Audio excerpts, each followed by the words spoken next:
So where do various things fit best?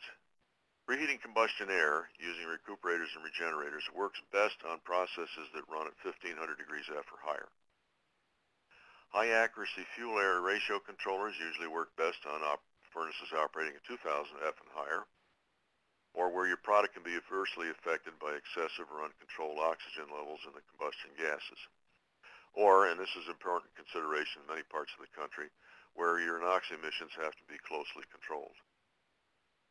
Low-density insulation like ceramic fiber and insulating fire brick are best suited to furnaces that are cycled frequently from cold to hot, and also on poorly insulated furnaces. We didn't speak in detail about this, but high velocity or high momentum burners on some types of furnaces are best used where large amounts of excess air are needed for temperature uniformity and heat transfer.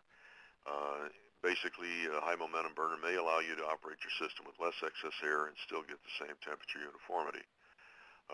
There's also a corollary to that with controls that there are so-called pulse firing systems, which is essentially a fast cycle on-off system, which may get even better yield out of the performance characteristics of a high velocity burner.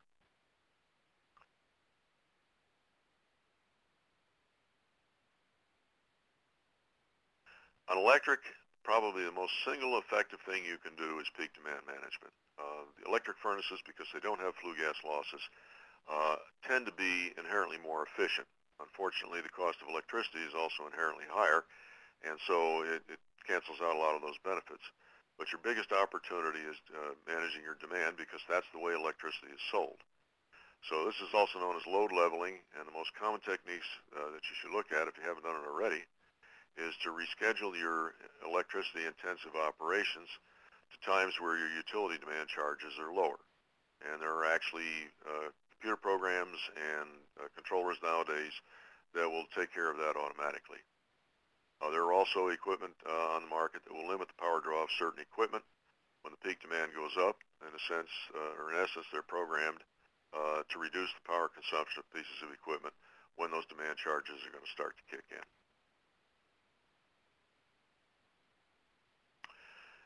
One last thing, in evaluating efficiency improvements, be careful not to rob Peter to pay Paul. Every improvement you make will raise the baseline performance of the furnace, and that means that the economics of justifying the next improvement may be more difficult, simply because you've taken away some of the opportunity for that second technology to work. One last thing, if you haven't already availed yourself of these and you're trying to get into an energy consumption reduction program, look at the U.S. Department of Energy's website. The link is down at the bottom there.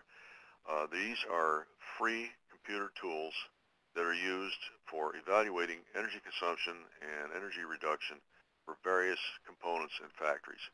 The one, of course, of most interest to us today with furnaces and ovens is the top one, FAST, or the Process Heating Assessment Survey tool.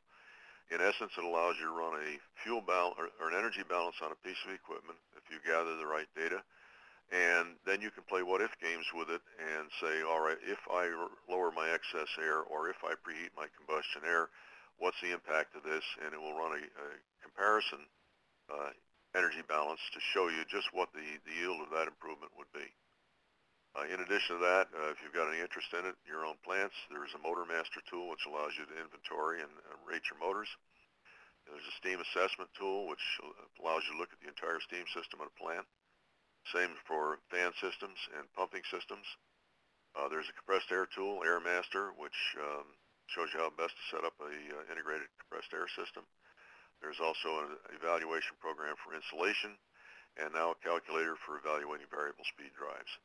These are all free downloads. Your tax money paid for this, and you can go in there and just download it onto your computer. All right, we reached the formal